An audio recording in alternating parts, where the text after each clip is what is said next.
The Galactic Council had one simple rule that every species learned before they took their first step into the void: never wake a sleeping human. It seemed like such an odd warning to the newer civilizations. Humans appeared weak, soft-skinned, and slow compared to the mighty Kreks with their crystalline armor or the ethereal Vorthak who could phase through matter itself. But every elder species knew the truth, and they whispered it in the darkest corners of space stations across the galaxy. Commander ZYX of the Hegemony Fleet didn't believe in old wives' tales. The insectoid officer clicked his mandibles dismissively as he read the ancient warnings in the Council archives. Humans had been asleep for 300 years, their entire species locked in cryogenic suspension after what the records called the Great Exhaustion. Their homeworld, Earth, had become a monument to their achievements before they chose their long slumber. Cities stood empty, but intact, technology humming quietly, waiting for their creators to return. The hegemony had been expanding aggressively across the outer rim, consuming resources and enslaving weaker species. They had conquered 47 systems in the past decade alone, their biomechanical ships leaving nothing but stripped worlds and broken civilizations in their wake. Now they stood at the edge of the Sol system, looking at the third planet with hungry, compound eyes. Earth hung in space like a blue-green jewel, its surface unmarred by the scars of war that marked so many other worlds. Automated defense satellites drifted in lazy orbits, their weapons powered down for centuries. The moon bore the marks of human industry, vast mining operations, and city-sized installations that had gone dark when their builders went to sleep. ZYX's fleet numbered in the thousands. Massive dreadnoughts bristled with quantum cannons while smaller frigates darted between them like silver minnows. The hegemony had never encountered serious resistance, and they saw no reason to expect any now. The humans were asleep, their military disbanded, their weapons offline. It would be the easiest conquest in their history. The first mistake came when Junior Navigator Clef suggested they should notify the Galactic Council of their intentions. ZYX laughed, a sound like grinding metal that echoed through the bridge. The Council was weak, full of species that valued diplomacy over strength. They would only interfere with what was clearly the hegemony's right of conquest. Besides, what could sleeping humans possibly do to stop them? As the fleet approached Earth's outer defense perimeter, they encountered the first automated warnings. Ancient human voices spoke in dozens of languages, broadcasting the same message across all frequencies. This system is under the protection of the Terran Federation. Unauthorized military vessels must withdraw immediately or face defensive action. The messages were old, recorded centuries ago, but they played with perfect clarity. ZYX ordered the fleet to continue. The warnings were just ghosts from a dead civilization, automated responses with no teeth behind them. The humans couldn't wake up fast enough to mount any real defense, even if they wanted to. Cryogenic revival took time, sometimes days or weeks depending on the technology used. By then, the hegemony would control every major population center on Earth. The defense satellites were the first to respond. Ancient but well-maintained, they powered up with a soft blue glow and targeted the approaching fleet. Their weapons were primitive by current standards, simple kinetic projectiles and basic energy beams. The hegemony ships' shields absorbed the attacks easily, barely registering the impacts on their defensive screens. But something strange happened as the fleet pressed deeper into the system. The attacks weren't trying to destroy them. They were hurting them, guiding them away from certain areas while leaving others completely open.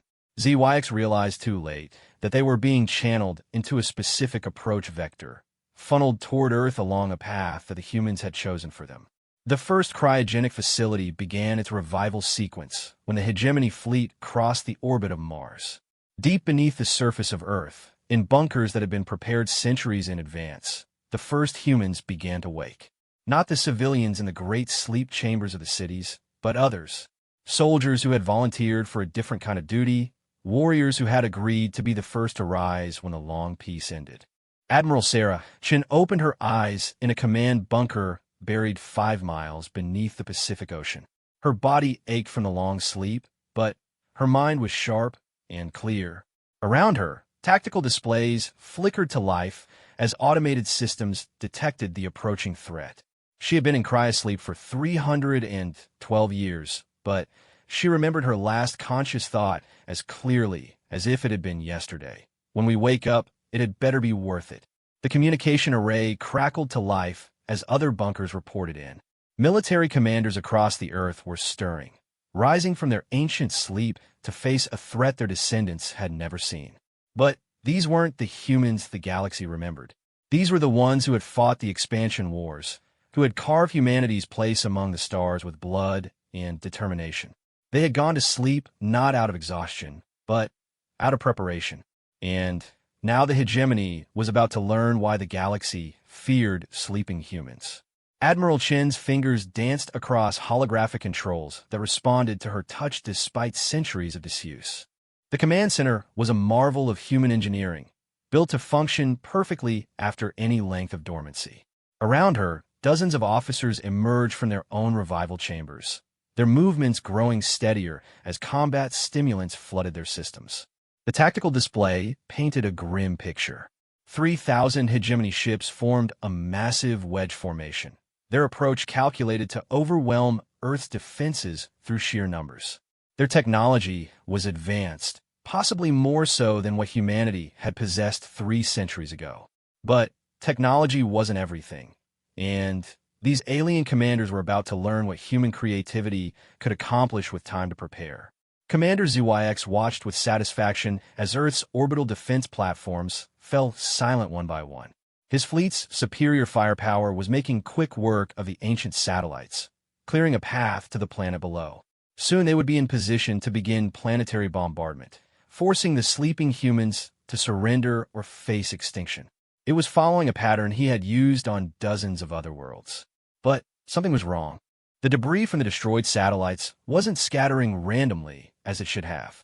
Instead, the wreckage was being drawn into specific patterns by hidden gravity manipulators, forming a complex three-dimensional maze that his fleet was now flying through. What he had taken for random destruction was actually precise placement, turning the destroyed defenses into something else entirely. On the bridge of his flagship, Navigator Cletha's voice carried a note of concern. "Commander, I'm detecting massive power signatures from the planet's surface. Something is activating down there." The sensor readings showed energy spikes across every continent, power levels that shouldn't have been possible from a dormant civilization. ZYX dismissed the warnings with irritation. Automated systems, nothing more. The humans were still asleep, still helpless. Even if some of them were beginning to wake up, it would take them days to mount any meaningful resistance. His fleet would have control of their orbital space long before then. The first indication that his assumptions were wrong came when the wreckage around his fleet suddenly blazed with energy. What had appeared to be destroyed satellites revealed their true nature as the components of a massive weapons array, one that had been disguised as defensive positions. The debris wasn't random at all. It was a carefully constructed trap that his fleet had flown directly into. Beams of coherent energy lanced out from hundreds of points, not aimed at individual ships, but designed to create overlapping fields of destruction. The hegemony shields held against the initial barrage, but the weapons weren't trying to penetrate their defenses. Instead, they were creating interference patterns, disrupting communications, and sensor arrays across the entire fleet. Admiral Chun smiled grimly as she watched the first phase of humanity's welcome unfold. The orbital defense grid had been designed by military minds that understood one fundamental truth about warfare. The enemy's greatest weakness was always their assumptions. The hegemony expected to fight ancient human technology, so that's exactly what they would face until it was too late to adapt. The second wave of attacks came from Earth's moon. What the aliens had dismissed as abandoned mining operations were actually weapons platforms of staggering scale. Mass drivers that had been built to launch or containers into space turned their attention to hurling projectiles at relativistic speeds. Each tungsten slug carried the kinetic energy of a small nuclear weapon, and there were thousands of them. The hegemony fleet's formation shattered as ships desperately tried to avoid the incoming barrage. Their shields could stop energy weapons and even deflect smaller projectiles, but nothing in their arsenal could handle solid matter traveling at 10% of light speed. Ships that had seemed invincible moments before were reduced to expanding clouds of plasma and debris. ZYX's flagship shuddered as a glancing blow from a kinetic projectile overwhelmed its port shields. Emergency klaxons wailed as damage control teams scrambled to contain hull breaches. Around him, his officers worked frantically to coordinate a response, but their communications were still disrupted by the orbital interference grid. That's when the real nightmare began. From hidden launch bays scattered across Earth's surface, streams of small craft began to emerge. They weren't the sleek fighters that most species used, but angular, utilitarian vessels that looked more like flying weapons platforms than traditional spacecraft. Each one was heavily armed and moved with the kind of precision that spoke of human pilots, not automated systems. The human pilots had been waiting in cryosleep for centuries, dreaming of the day they would fly again. They were veterans of humanity's expansion wars, aces who had fought against impossible odds and won. Their ships were outdated by galactic standards, but they flew them with a skill that turned obsolete technology into lethal instruments of war. Fighter squadrons carved through the hegemony formation like knives, exploiting gaps in their defenses that had been created by the orbital bombardment. The alien ships were powerful but clumsy, designed for overwhelming firepower rather than precision combat. Against human pilots who had trained for exactly this scenario, their advantages meant nothing. Commander ZYX realized with growing horror that his supposedly easy conquest had become a massacre. Half his fleet was already destroyed or disabled, and the humans had barely begun to wake up. Worse, his ships were trapped in the debris field with no clear path to retreat. The destroyed orbital platforms were still active, creating an energy barrier that his remaining vessels couldn't penetrate. The final shock came when massive shapes began to emerge from Earth's ocean floors. Humanity's true war fleet had been hidden beneath the waves, sleeping in armored bunkers that could survive planetary bombardment. These weren't the exploration vessels that the galaxy remembered from humanity's peaceful expansion. These were predator ships, designed by a species that had learned to fight for survival in the darkness between stars. Admiral Chen's voice cut through the chaos on all frequencies as she broadcast to the alien fleet. Her words were calm, professional, and absolutely terrifying in their implications. Attention hegemony forces. You have violated Terran space and attacked a peaceful world. Under the Articles of War established by the Galactic Council, you are considered hostile combatants. Surrender immediately or face the consequences. The silence that followed was broken only by the distant explosions as more hegemony ships fell to human weapons. ZYX stared at his tactical display in disbelief. In less than an hour, his mighty fleet had been reduced to scattered survivors, trapped and outgunned by opponents who had been asleep when the battle began. But Admiral Chen wasn't finished. As the last of the human war fleet cleared Earth's atmosphere, she opened a channel to the Galactic Council chambers, broadcasting on the emergency frequency that connected every civilized world in the galaxy. Her message was simple and carried to every corner of known space. The humans are awake, and we remember everything. The emergency session of the Galactic Council convened within hours of Admiral Chen's broadcast. Representatives from hundreds of species gathered in the Great Assembly Hall on Nexus Prime, their various forms of communication creating a cacophony of clicks, whistles, and electromagnetic pulses. But underneath the noise was something that hadn't been felt in the galaxy for centuries: genuine fear. Ambassador Quellen of the Vorthack Collective floated above his designated space, his ethereal form shimmering with anxiety. He had been among the younger delegates who had dismissed the warnings about humanity as primitive superstition. Now, watching the tactical footage of the hegemony fleet's destruction, he understood why his elders had spoken of humans in hushed tones. The footage played again on the chamber's central display. Hegemony dreadnoughts, each capable of glassing a planet's surface, reduced to drifting wreckage in minutes. The human response had been so swift, so perfectly coordinated, that it seemed impossible. How could a sleeping species mount such an effective defense? How had they maintained such advanced military capabilities while appearing to be peaceful explorers? High Counselor Vex, ancient even by the standards of her crystalline people, called for order with a harmonic resonance that cut through the chaos. Her species had been among the first to encounter humanity during their initial expansion, and she had lived through the events that led to their self-imposed exile. When she spoke, even the most aggressive species listened. "The humans are not what they appear to be," she began, her words translated into hundreds of languages simultaneously. "They never were. We allowed ourselves to forget this because they chose to let us forget. But some of us remember the real reason behind their great sleep." The chamber fell silent as historical records flickered to life around them. Images of human exploration vessels from centuries past, peaceful ships that had mapped new trade routes, and established first contact protocols with dozens of species. The galaxy remembered them as benevolent neighbors, creatures who preferred diplomacy to warfare. But Vex showed them other records, ones that had been classified and forgotten. Images of the same human ships in different configurations, their exploration pods replaced with weapons systems that could crack moons. Videos of human marines in combat, moving with a fluid coordination that made the galaxy's finest warriors look clumsy by comparison. They were never just explorers, Vex continued.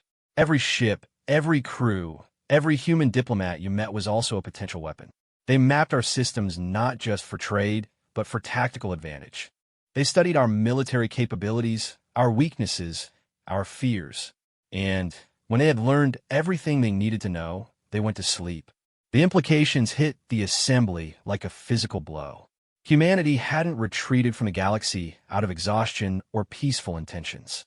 They had withdrawn to wait, to let other species grow complacent while they maintained their military edge in hibernation. The Great Sleep hadn't been retirement. It had been strategic patience on a scale that most species couldn't comprehend. Ambassador Thek of the Hegemony survivors transmitted his report from the detention facility where Admiral Chun had allowed them to remain. His words carried the shell-shocked tone of someone who had witnessed the impossible.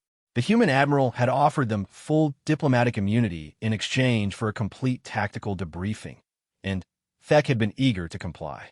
"They knew we were coming," he reported. "Not just that someone would eventually challenge them, but specifically us. They had files on our fleet compositions, our tactics, even our individual commanders. When Admiral Chun showed me the briefing materials, I saw 3 centuries worth of intelligence gathering. They had been watching us since before we conquered our first system." The revelation sent waves of panic through the assembly. If humans had been monitoring the hegemony for centuries, what did they know about everyone else? How many other species had been under silent observation while they believed humanity was sleeping peacefully? The answer came when Admiral Chun herself addressed the Council via quantum transmission from Earth. Her image appeared as a perfect hologram in the center of the assembly, looking exactly as she had centuries ago when she had first met many of the elder representatives. The lack of aging was itself a message. Human technology had advanced far beyond what the galaxy suspected. "Honored representatives," she began, her voice carrying easily across the vast chamber. "I apologize for the dramatic nature of our return, but the hegemony's attack left us with little choice. We had hoped to remain in our peaceful sleep for a few more centuries, but it seems the galaxy has grown restless in our absence." Questions erupted from dozens of representatives simultaneously, but Chun continued speaking as if she hadn't heard them. Her calm demeanor was perhaps the most unsettling thing about the entire situation. She wasn't angry or defensive about the attack on Earth. She was simply stating facts. "For those wondering about our capabilities, let me be clear. The defense of Earth represented approximately 3% of humanity's current military potential.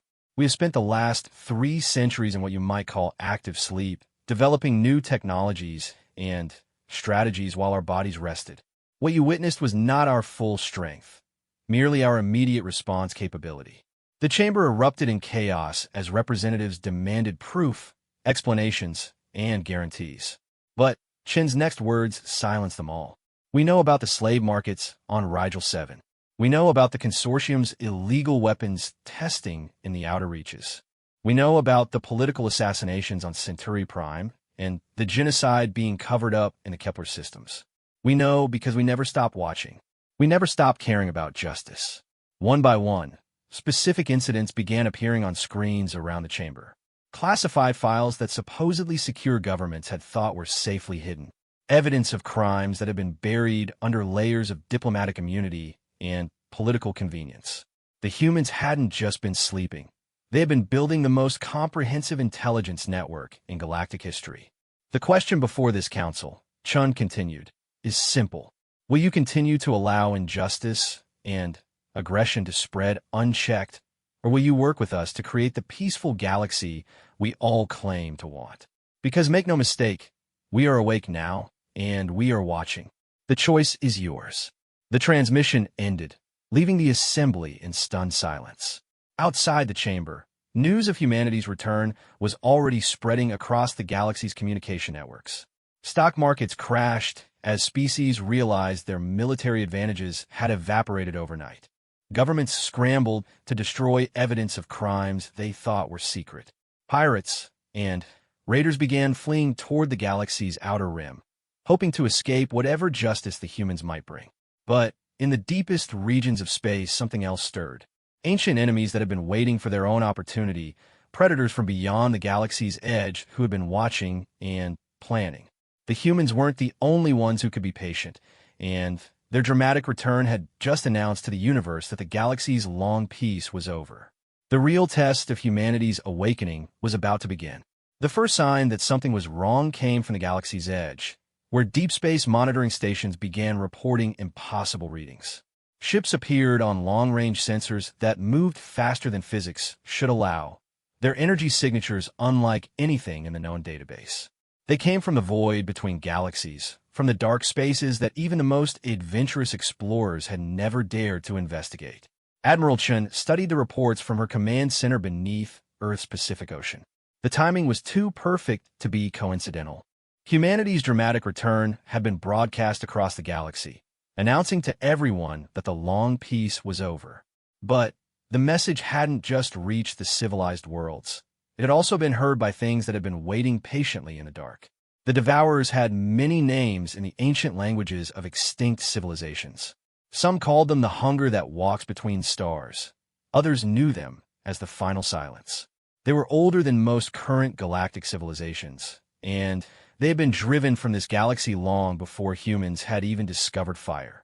But exile wasn't extinction, and they'd spent millions of years growing stronger in the cold void between star systems. The first attack came at a remote research station in the Tau Ceti system.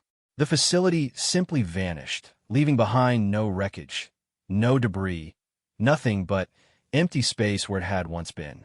The only evidence of what happened was a brief transmission showing shadows moving between the stars, shapes that seemed to absorb light itself. Within hours, similar reports flooded in from across the galaxy. Entire colonies disappearing overnight, their populations simply gone without a trace. Trade routes that had been stable for centuries suddenly became death traps as merchant vessels vanished into the dark. The Devourers weren't just attacking. They were harvesting, collecting the life force of every world they touched. The Galactic Council tried to respond, but their fleets were designed for conventional warfare against known enemies. Energy weapons passed harmlessly through the shadow ships, and kinetic projectiles found no solid matter to impact. Worse, every ship that engaged the Devourers directly was consumed within minutes, adding their energy to the growing swarm. Ambassador Quellen found himself leading the desperate evacuation of his homeworld as shadow ships descended from the night sky. The Vorthak had always prided themselves on their ability to phase through matter, but these creatures seemed to exist in multiple dimensions simultaneously. There was nowhere to hide from something that could reach through the fabric of reality itself. The transmission came as his people loaded the last refugee ships. Admiral Chen's image appeared on every screen across the planet, her expression grim but determined. All galactic forces are to withdraw to designated safe zones immediately. Humanity is implementing Protocol 7. Repeat, Protocol 7 is now in effect. Quellen had never heard of Protocol 7, but the reaction from the elder races was immediate and electric. Ships that had been fighting hopeless rearguard actions suddenly changed course, racing toward coordinates that seemed randomly scattered across the galaxy. Even species that had been enemies for millennia worked together to reach the safety zones as quickly as possible. High Counselor Vex's ancient voice carried across the emergency channels with an urgency that transcended her usual calm. All vessels comply immediately. Protocol 7 means the humans are releasing the Guardians. Do not attempt to engage any human vessels you encounter. Do not interfere with any human operations. Our survival depends on their success.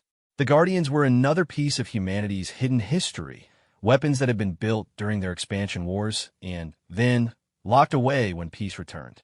They weren't ships in the traditional sense, but something closer to artificial intelligences that had been given physical form and taught to hunt.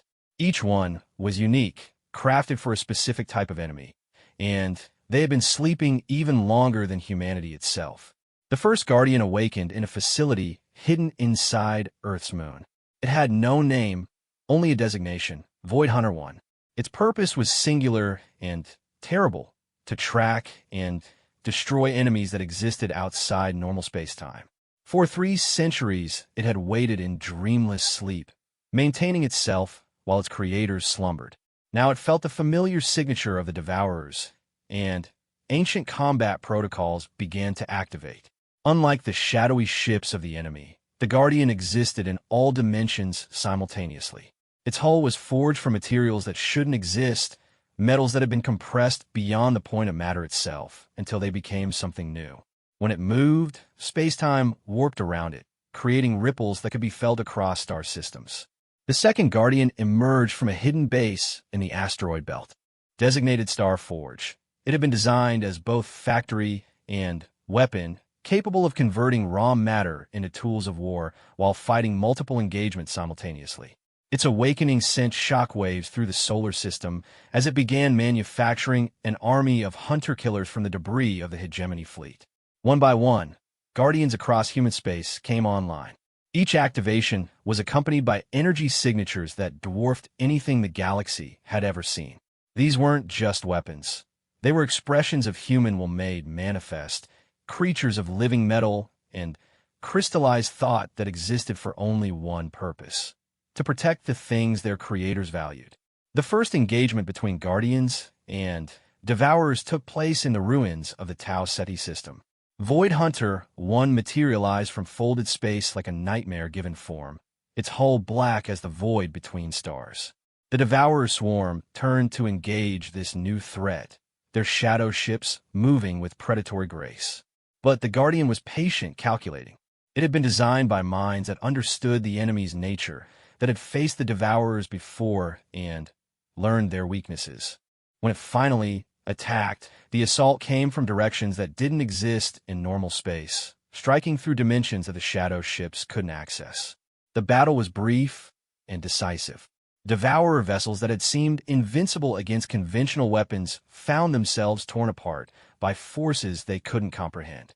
Their harvested energy was drained away, used to fuel weapons that turned their own power against them. Within minutes, the swarm was destroyed, leaving only empty space and the Guardian's satisfaction at a task completed.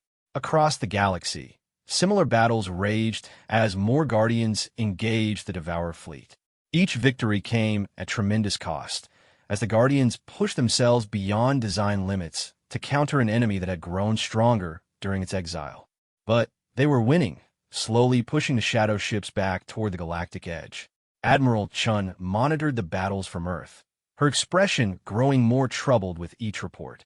The Guardians were performing exactly as designed, but their awakening had consequences that went far beyond military victory. Each activation sent ripples through space-time that could be detected by other ancient enemies, other threats that had been sleeping in the dark. The Devourers had been scouts, she realized. Their attack was meant to test the galaxy's defenses, to probe for weaknesses that larger forces could exploit. By defeating them so decisively, humanity had just announced to the entire universe that this galaxy was defended by weapons that could challenge even the oldest and most powerful predators. In the depths of intergalactic space, things that had been waiting since the birth of stars began to stir. Ancient intelligences that had been content to slumber while lesser species played at civilization were now awakening to investigate this disturbance. The galaxy's long age of innocence was ending, and the war for survival that humanity had been preparing for was finally about to begin. The stars themselves seemed to hold their breath as the first signals came from beyond the galactic rim, messages sent in languages older than light itself. They carried only one meaning, repeated in harmonics that could crack planets. We are coming. The Great Convergence began 6 months after the Devourer War ended. Signals arrived from beyond the observable universe. Messages transmitted by civilizations so ancient that they remembered the birth of galaxies. Each transmission was different, but they all carried the same essential meaning. Something had awakened in this small spiral galaxy that demanded investigation. Admiral Chun stood in the newly constructed war room beneath the Antarctic ice, surrounded by holographic displays that showed the scope of what was coming. Her staff had grown to include representatives from every major galactic civilization, species that had once been enemies now working together under human coordination. The irony wasn't lost on her. It had taken the threat of universal extinction to achieve the unity that diplomats had failed to create in thousands of years. The first visitors arrived via methods that defied known physics. They didn't travel through space in the conventional sense, but rather folded reality itself to step between distant points. The architects emerged from tiers in space-time near the galactic core, their ships massive beyond comprehension, each one large enough to house entire solar systems. They were beings of pure thought, given physical form, creatures that had been old when the universe was young. Their message to the Galactic Council was simple and terrifying. They had come to evaluate whether this galaxy posed a threat to cosmic stability. If humanity's weapons were deemed too dangerous, the entire local group would be sterilized to prevent contamination. The second group called themselves the Cultivators, and their approach was more subtle. They arrived in ships that looked like living worlds, massive biomechanical constructs that pulsed with organic energy. Their interest wasn't in humanity's weapons, but in the species itself. They claimed to be gardeners of intelligence, entities that nurtured promising civilizations until they were ready for harvest. But it was the third arrival that truly tested humanity's resolve. The ancients came without ships, without physical form, manifesting as pure information that overwrote local reality. They had been the first intelligence to achieve consciousness in this universe, and they viewed all subsequent life as either useful tools or dangerous aberrations. Their verdict on humanity would determine whether the species was elevated to servant status or eliminated entirely. Each group established their own observation posts throughout the galaxy, massive installations that monitored every human activity while projecting fields that made conventional weapons useless. They weren't hiding their presence. They were demonstrating their superiority while they conducted their evaluations. The Galactic Council tried to negotiate, sending their most skilled diplomats to each observation post. Ambassador Quellen led the delegation to the Architect installation, hoping to appeal to beings that appreciated order and structure. But the meetings were futile.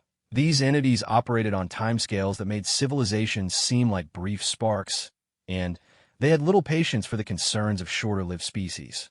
High Counselor Vex attempted to communicate with the cultivators, drawing on her species' ancient wisdom to find common ground.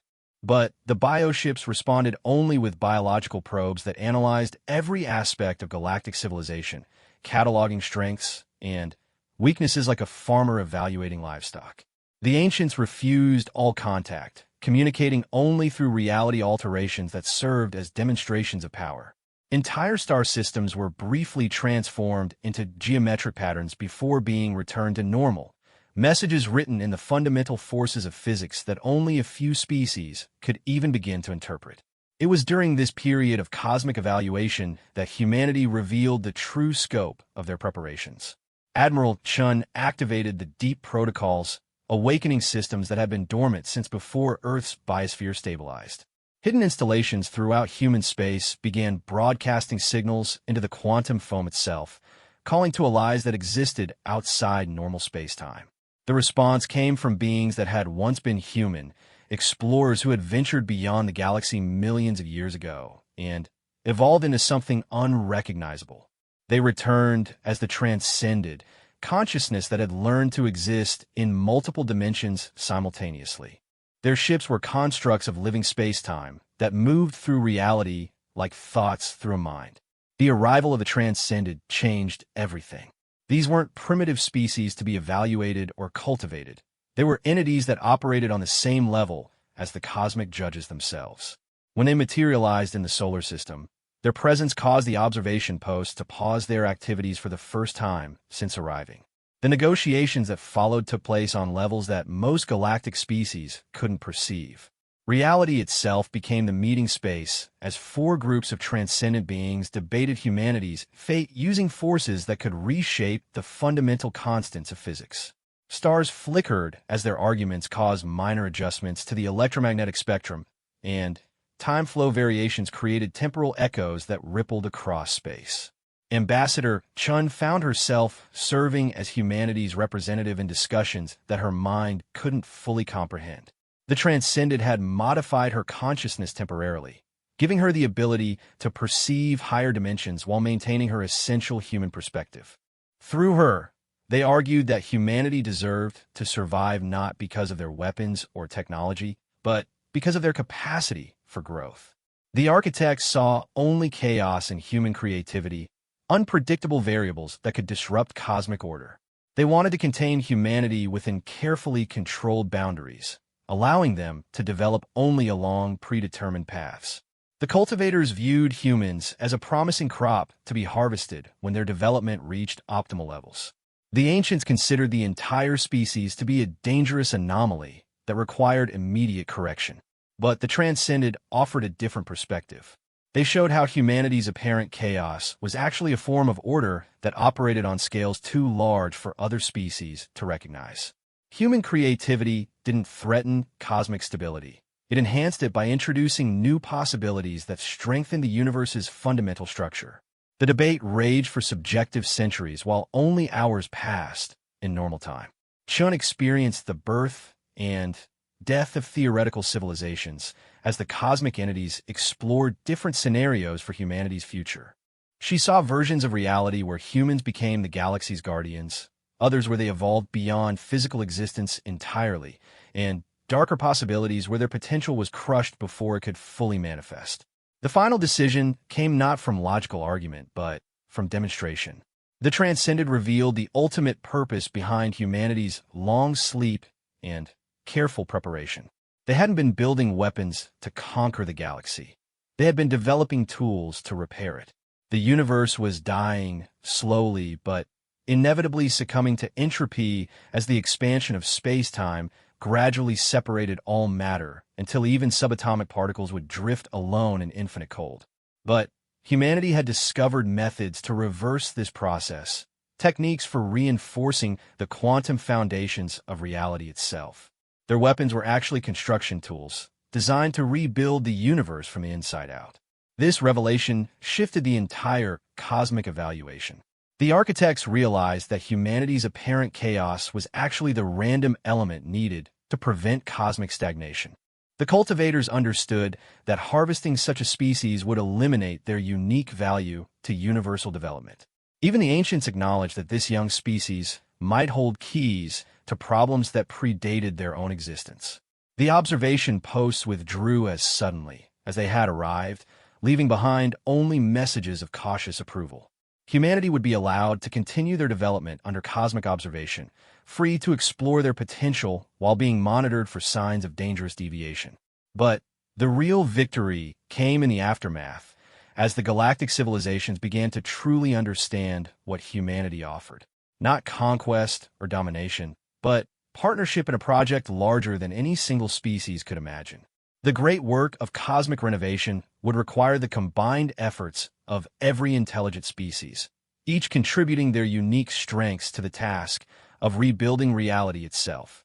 Admiral Chun stood once again in the command center beneath Earth's ocean, but now she wasn't alone. Representatives from hundreds of species worked alongside human officers, planning missions that would stretch across geological time periods. The galaxy that had once feared humanity's awakening now looked to them for leadership in the greatest challenge any civilization had ever faced. The stars no longer seemed distant points of light, but stations in a vast construction project that would take millions of years to complete. Humanity had awakened not to conquer, but to rebuild. And in doing so, They had transformed the galaxy from a collection of competing civilizations into a unified force capable of challenging the universe itself. The long sleep was over, and the real work was just beginning.